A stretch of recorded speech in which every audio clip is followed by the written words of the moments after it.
തിങ്കളാഴ്ച രാവിലെ പോകാനിരുന്ന ഞാനാണ്. അപ്പം ചെറിയൊരു അത്യാവശ്യം കാരണം അന്നും കൂടെ വീട്ടിൽ സ്റ്റേ ചെയ്തു. രാവിലെ തൊട്ട് നല്ല മഴക്കോളുണ്ട് കേട്ടോ. പിന്നെ നമ്മുടെ മോന്ത ചുഴലിക്കാറ്റ് പറഞ്ഞിട്ടുള്ളതുകൊണ്ട് തന്നെ നല്ല മഴക്കോളും കാറ്റുമൊക്കെ കാണുന്നുണ്ട്. കുറച്ച് കഴിഞ്ഞപ്പോൾ എൻ്റെ അമ്മേ എന്തൊരു ഭീകര കാറ്റായിരുന്നെന്നോ. കാറ്റടിക്കുന്നതിന് കാണുമ്പോൾ കുഴപ്പമില്ല, പക്ഷേ മരങ്ങളൊക്കെ ഒടിഞ്ഞ് വീഴുമോ എന്നുള്ളൊരു പേടിയായിരുന്നു. കാറ്റൊക്കെ കുറഞ്ഞതിന് ശേഷം ഞാൻ മുകളിലൊന്ന് പേരയ്ക്കൊക്കെ നോക്കാൻ കയറിയപ്പോഴത്തേക്ക് പേരയ്ക്കകളൊന്നുമില്ല കേട്ടോ. ഇനിയെല്ലാം ഞാൻ പോയതിന് ശേഷം വരുമാവും. അങ്ങനെ നോക്കിയപ്പോൾ കോവയ്ക്ക നിൽക്കുന്നുണ്ട്. പിഞ്ച് കോവയ്ക്ക എനിക്ക് ഇങ്ങനെ പറിച്ച് കഴിക്കാൻ ഭയങ്കര ഇഷ്ടമാണ് കേട്ടോ.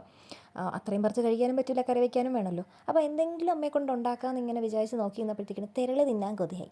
അപ്പോൾ അമ്മ പറഞ്ഞു ഇല പറിച്ചുകൊണ്ട് വരണം, തേങ്ങ തിരുവി തരണം, ഇത് രണ്ടും ചെയ്ത് തന്നാൽ പിന്നെ ബാക്കി കാര്യം ചെയ്തു തരാമെന്ന് പറഞ്ഞു. അങ്ങനെ നേരെ പോയി ഇല ഒരു കൊലയോടത് മൊത്തം ഇങ്ങ് ഒടിച്ചെടുത്തോണ്ട് വന്ന്. അപ്പോൾ അതിനെ സെറ്റാക്കി തേങ്ങയും തിരുവി കൊടുത്തപ്പോൾ അമ്മ ബാക്കി പരിപാടികളെല്ലാം ചെയ്തു തന്നു. എനിക്കെന്തോ ഈ സാധനം ഭയങ്കര ഇഷ്ടമാണ് കേട്ടോ. സാധാരണ അച്ചയിൽ പൊങ്കലേര സമയത്തൊക്കെയാണ് ഇത് പണ്ടൊക്കെ തിന്നുകൊണ്ടിരുന്നത്. ഇപ്പോൾ പിന്നെ വീട്ടിൽ ഇലയൊക്കെ ഇഷ്ടംപോലെ എൻ്റെ മരം നിൽപ്പുണ്ട്. അതുകൊണ്ട് പിന്നെ എപ്പോൾ കൊതി തോന്നിയില്ല ഞാൻ അമ്മയുടെ അടുത്ത് പറയും അത് ഉണ്ടാക്കി തരാനായിട്ട്. ഇതിൻ്റെ ഒരു മണം വരണം, വീട് മൊത്തം ആ മണം ഇങ്ങനെ ഫുള്ളാக നിൽക്കും കേട്ടോ. എനിക്ക് ഭയങ്കര ഇഷ്ടമാണ്. ദീപാവലിക്ക് വാങ്ങിച്ച കുറച്ച് പൂത്തിരി, കുറച്ചെന്ന് പറയുമ്പോൾ ഒരു കവർ, അതിലൊരു 10 അങ്ങനെ ഉണ്ടായിരുന്നു. അത് ബാക്കി ഇരിപ്പുണ്ടായിരുന്നു. ഇവിടെ ഇരുന്ന് ഇനി തണുത്ത് പോവുകയുള്ളൂ, ആർക്കും വലിയ ഇൻട്രസ്റ്റ് ഇല്ല.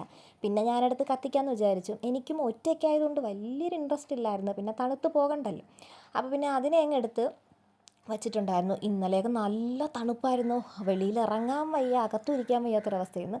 പിറ്റേന്ന് രാവിലെയാണ് എനിക്കിത് കഴിക്കാനായിട്ട് ഇഷ്ടം. നന്നായിട്ട് തണുത്തതിന് ശേഷം എന്തൊരു ടേസ്റ്റാണെന്ന് വായിലിപ്പോഴും വെള്ളം വരുന്നുണ്ട്. അപ്പോൾ എന്തായാലും അടുത്ത വീഡിയോ കാണാം.